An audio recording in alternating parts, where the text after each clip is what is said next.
And how about you, Natalie? What can you tell us about Printfrastructure and how that came together? Yeah, so Printfrastructure is the Changemaker 3D trademark. It's our service, our brand essentially, for which we're taking out design and print and install for all things 3D concrete printing. It sort of was born 2 or 3 years ago when we really started to move into infrastructure in the UK. And again, our time starting with United Utilities, but in parallel to that, we had the opportunity to work with High Speed 2. And this sort of cross-sector collaboration for us really started at a very early stage in our journey. And I agree both with Joe and Paul that collaboration in the water sector, but also cross-sector for us has been incredibly valuable in that infrastructure de-risking for everybody. For everybody, they've, High Speed 2, United Utilities, they've both been at different times in their own journey with us.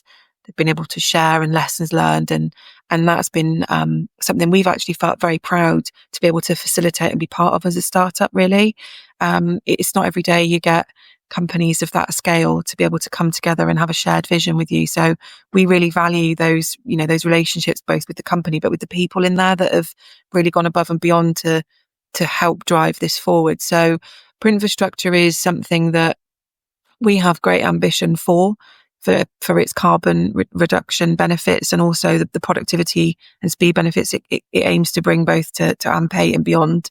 But our role is one of an integrator. So we decided 2-3 years ago that our best position in the value chain, as Paul talks about, is to focus on what the customers need, what their pain points are, and be able to design solutions and then work out to which is the best 3D material, best 3D robot or gantry supply, and then offer that through our own supply chain, some of which will be in-house, and that's part of our own scale up. We need to get more resource internally to be able to print more, but also making sure that our European collaborators like Cybe Construction and others can also benefit from as we scale. And you talk about collaboration within our project, at a sort of partner level, it's been with United Utilities, who came to us and very much instigated the project and wanted to really drive forward the learning from the Innovation Lab, and Scottish Water as well, a very keen partner to understand where this can add value.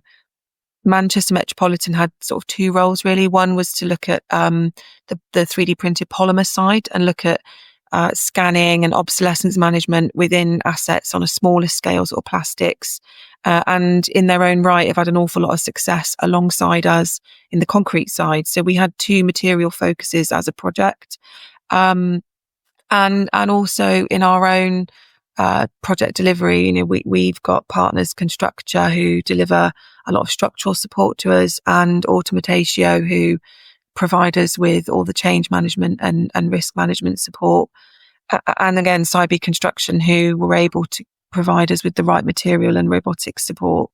So as a project, from our side of things, we're an SME, but we've spent with SMEs, and we've also spent very locally. That's something that we consciously made the decision to do in the project, was keep as much of the money in the Northwest as possible. We personally have had jobs created. So there's a whole wealth, Joe talks about some of the more intangible sort of social value benefits. And again, that's something that we've recognised we have an opportunity to add value to, particularly within local spending. Brilliant. I mean, that's really exciting and encouraging.